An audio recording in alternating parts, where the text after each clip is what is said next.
Hello and welcome to this week's look at stunts and action on film and television. We are on film this week and we go back to 1992 and a movie that by all accounts should have been a Harry Palmer movie. Michael Caine stars as Harry Anders, the ex-spy. Used to work for the Secret Service or the Foreign Office in one shape or form, was ex-army, was recruited and became a bit tasty. Consequently, did a number of years, left, and in that 10-year period, he has moved on with his life, opened a jazz club, and one day comes into contact with a beautiful American woman who, drives into the back of his car. That's how it starts, and ultimately it becomes a spiral of excitement and espionage and intrigue about weapons and shipping them from A to B. Primarily the reason I like this movie is it's set in London, and there's a great deal of good old-fashioned action that goes on. The only thing that kind of bothers me, it's directed by Russell Mulcahy, who, as we all know, did Highlander and did a wonderful job there, but the script is very Americanized. No disrespect to any of my colleagues and viewers in the States, but when a man, a British man, like Michael Caine, is explaining something to an old woman who just happens to be at the funeral of this particular individual, and she wants to find out what happened, blue ice is the key to the whole thing. Blue ice, for those people who don't know, is something that happens out of a clear blue sky and changes your life forever. The funeral that he attends at the start is for a guy who turns out to be a rather unpleasant character, who was planning a cargo heist at Heathrow, and a piece of ice the size, and I quote from the script, says the size of a refrigerator. It's a fridge, right? Little things like that, they creep into to that sort of stuff. So a piece of ice the size of a refrigerator, as he says, fell off and fell 30,000 feet and landed through the roof of his car, killing him dead. That's the blue ice. And Stacey, who is played by Sean Young, is the blue ice who changes Harry's life forever after this contact and this initial communication and the journey that the two of them go on. Now, in order to create the action around the city of London, Russell Mulcahy wanted a series of top quality stunt performers. He received a great many, and they were in good hands. Alan Stewart was the coordinator, and he does double Michael Caine at one point, as we shall see. There's a whole bunch of great stuff going on. I wanted to go through some of the action here and point out what was going on, and on a couple of occasions find out where things were going on, in case you feel the urge to go and have a shufty. If you haven't seen the movie, do it. It's on YouTube. That's where I found it. I also have it on Blu-ray. Not Blu-ray, DVD. But it's well worth a look. It didn't do great business at the box office, which was a great shame, but it is one of those movies you can put on and just relax. Let it happen over the space of about 100 minutes or so. And the action, as I say, in good hands, and it looks very much like this. So, the movie is Blue Ice from 1992. Good shot of Tower Bridge there. And we start with the first time that Harry meets Stacey, which is Great Portland Street, but it starts with a little bit of a car chase. And she's about to disappear off into the distance. Off she goes. There we are. So this is Great Portland Street. She's going to fling here. Now, that's Del Baker driving the taxi. And Tracy Eden is doubling Sean Young in the picture. And she really... There's Alan Stewart, who's the stunt coordinator. He's doing the bit of the driving at the start of this. But Tracy's really going to start getting very busy, I think, over the next couple of years, from 92 onwards. And it's one of those car chases, you know, that not another soul anywhere. It's sped up a bit as well, which I'm slightly confused about. They do that a couple of times in the picture. This is the jazz club fight, Harry's bar. Lee Sheward is in there somewhere as one of the doormen, but I don't spot him in this, I'll be honest. So in the bar there is live music. The live music is being provided by pianist Bobby Short. And this particular quartet is Rolling Stones drummer. That's Jerry Crampton there. He's going to play a part.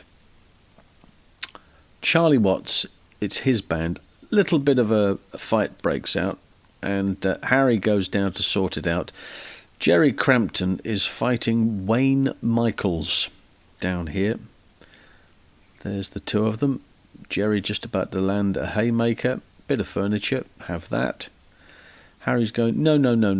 Ooh, and then gets one himself. And then Wayne. This is... Look at the back protector. And this is Nick Powell, who's doubling the trumpet player. And the reason he's wearing that is because he's falling through the drum kit. Tricky little job. And then the trumpeter gets up. Rooftop chase. They find a body. There's a number of bits and pieces going on. This is the Globe pub, I believe. Or the roof of the Globe pub. And Mark Henson doing the doubling. Again, some of these little tricks that they do, but they sort of speed up some of the film somewhere along the line. It's a little trait, maybe, of Russell Mulcahy's. Little punch-up. Lots of good stuff going on. There's a moment where somebody recognises somebody else. And then this Royal Mail wagon comes along, ooh, and gives him a glancing blow into the bin liners. That appears a number of times during the picture. Close protection. This is quite a nice little job. Bob Hoskins, and there is Jim Dowdle. Jim Dowdle acting and playing the part of a businessman or a close protection officer who's getting a bit of extra training. Doubling is Nick Hobbs. And I believe this is all filmed in Barnes, southwest London. Jim floors it, goes in reverse, a little bit of a J turn, handbrake turn. And there's a team of them chasing after him. Take the gap, he says, bang! Gets hit there. Don't fight it. Throws it into reverse, another car coming the other way, and a big old explosion. They like their explosions in these pictures. Wouldn't be the same without it. Jim had a lot of fun doing this. Tipping Wayne Michaels, Mark Henson. I believe that Mark's dad Frank is in here somewhere as well. They often get credited for each other at some point, but so they're getting shot at left, right and centre. And then at some point, Jim's character just can't finish the job. And consequently, this happens.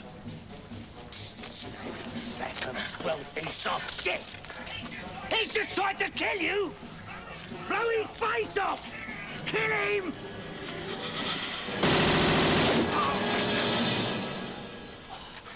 That's it. Well done. Can we have a tea break, Gov? Yeah, fine. All right, fellas. Tea break.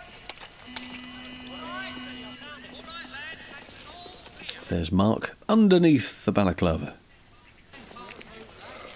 In Brazil. He's a very tempting target for a kidnapper, for a sicaro from the favelas. If you don't get better, you will have a very short career and come home in a wooden box. And have a cup of tea.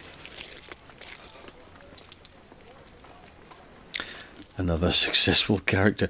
Death of Stevens. Now, you may recognise Jack Shepherd. He played Wycliffe, another detective on television. This is Ian Holm, who is now going to do something rather unspeakable. Ooh, have that with your ballpoint. He's going to go over the bridge, and over the bridge into the water below. And there he goes. Doubled by Andy Bradford. Andy Bradford is responsible for the doubling there, and drops himself into the water. What a way to go. Secret Service chase now. This is Sean Young, Stacey. She gets into a car with a driver. The driver is a guy called Mark Stewart. Mark Stewart, you may remember from Superman 3, was one of Christopher Reeve's doubles. And the usual Secret Service detail, which is this car here, now has to follow them. If you haven't seen the movie, this will become apparent at some point. They get to a roundabout, down by the Thames. The bus is being driven by stuntman Richard Hammett. Oh, bit of a collision. Car goes off the road, the Secret Service car. The passenger is Simon Crane. And the driver, the other side, is my old mucker, Roy Alon. I think they did that on a Sunday morning, if I'm not mistaken. PLA, Port of London Authority. Michael Caine, quite happy here. And after, Alan has explained the situation to him. And he is hanging on quite happily there. And this low-angled shot manages to get the wheels moving, the truck is definitely moving, and that is very clearly Michael Caine hanging on to the side of the truck. The dismount here will be done by Mark Henson like that. And it goes very well. This particular car, you've got a couple of stuntmen in here. One is Rocky Taylor, and the other one is Mark McBride. We'll come back to that in a moment. Mark Henson doing a bit more running across the top of the containers down there at the Port of London Authority, jumping from container to container. Good sequence this, and again, if none of this makes any sense to you, it's because you haven't seen the film. But have a look, and you get a bit of it doesn't do what it should do, but it's quite entertaining. It's an entertaining piece of work. Now one of the container wagons has spotted, and he has to dive under the truck and out the other side, and that's Mark. That's a nice little job. Runs underneath the tanker there. There's the container. Has to get out of the way of that. And he hangs onto the ladder and he drags himself up. And he gets up to the very top, and these boys are coming down now. Look, Rocky's driving. Mark McBride in the passenger seat, and he says to him, drop the container, do it now, and he hits the button and down it comes, and they drive straight into it. Bang! Nice. And the two of them, there they are, Rocky and Mark, deciding what they're going to do. Run away. That's what they're going to do. They're going to run away. And there's an explosion because we haven't had one for 10 seconds. Now, this is the finale. That was... this is the billiard shot, as he refers to it. Billiard shot. Bang! Got him. There you go. But this is leading up to, I think, my favourite gag in the picture. It's a very clever piece of work. It's well worked out. So Mark's up there. He jumps, and then there is a burst of fire from Ian Holm, and he falls into the net and onto the landing area. We'll look at it again slowly. He jumps. The way in which that net is put together means that as soon as he hits it, it starts to unravel, but it has to unravel slowly enough to keep him safe, but fast enough to get him to the bottom, and that's where the landing area is. It's beautifully worked out. It's a cracking little shot, that. And you must be very proud of that. I think that's terrific. And then finally, as we move on a bit, Stacey is the one who fires a cracking shot, hits the remote control for the hook, which swings itself across, bit of tension, bling, and it catches Ian Holm. Now, I was always under the impression that Ian Holm was doubled for this sequence. And do you know what? He is, for just like that moment there you just saw a moment ago, the long shot. But this shot here, that's him. And that's still him. And I think that's very impressive. Very impressive indeed. Cracking stuff.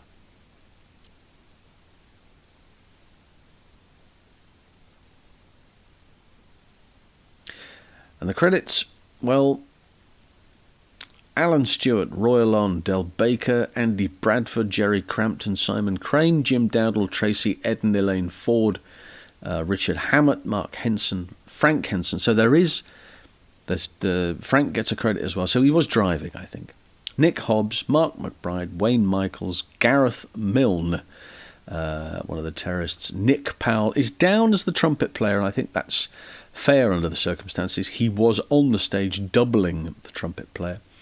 And the doorman was Lee Sheward. A really decent Rocky Taylor as the patrol car driver. And tipping is the last credit there. And I think it's a great film. I really enjoy that picture. And if you haven't seen it, I urge you to do so. It's great fun. And you get to see all this lot in action. Back from 1992. So, there you go. Good stuff, that. Michael Caine in good form, and he's in safe hands. And Mark Henson. I've been lucky enough to meet Mark on a couple of occasions, and he speaks about great memories from that show. And being able to double Michael Caine is pretty cool. And of course, to have your photograph with him, as we are now seeing on screen, that's pretty cool as well. And it all went very well. And it was, a really good time. 92, Mark was kind of just getting himself back into, being used a great deal. Simon Crane, as you saw on that picture there as well, used Mark on a number of projects later on. So great stuff. And I enjoyed that, I must admit. I do enjoy that. I think that's enormous. Next week, right now. So, next week. Podcast-wise, next week is our 100th show. 100. Who'd have thought that 2-ish years ago I'd have started a podcast and a YouTube show, and all of a sudden I'm at the 100 point. Other people have had shorter periods of time and have got to 100 faster. Fair enough. But, I usually, as a rule, bang one out every week. There have been a couple of occasions when I've missed the odd week here or there. I've been away, but 100's pretty fantastic. And it's also nice to see that the support is still there. So to all of you out there who listen to the podcast on a regular basis and join me here or on the social medias. Thank you very much for the last couple of years. It can only go bigger and better, surely, from here on in. And what am I going to do for the 100th episode? Well, you know, the other fella. I'm a big fan of George Lazenby's. On screen, I think he's a terrific action hero in the Bond picture, on Her Majesty's Secret Service, but also because of his work with Bruce Lee, his friendship with Bruce Lee, and his ability to work in Hong Kong and work very closely with the stunt guys out there. He's developed a reputation for, in the pictures that he had done, he was a really super action hero, I thought anyway. And on the strength of that, it could very well have got to the stage where he could have got bigger and better in that type of genre. Obviously what happens with age is that you move around, you think, well, I'll do some more character work, and so he got a bit more of that. But I want to focus on those action pictures that he was involved in through the early to mid 70s. So we're going to have a look at that, and I think he throws a magnificent punch. I really do, and I'll explain why next week when you join me here. So thanks for joining in and for being with me over the last 99 podcast episodes. I don't know how many YouTube shows this is, by the way. I'll have to go and double check it. Maybe you can tell me, but I'll have to go and double check it. It wasn't my priority at the time. But 99 we're on so far. 100 next week. George Lazenby we will look at for our 100th show. And don't forget to check out the Pod Dojo Network and Really 007 and all of those guys involved there. Click the Pod Dojo Network. In the bottom of my description down here, you will see my link tree. Click on that and you'll find the Pod Dojo Network. You can explore all of their podcasts as well. And until next time, I will bid you a fond adieu. Bye for now.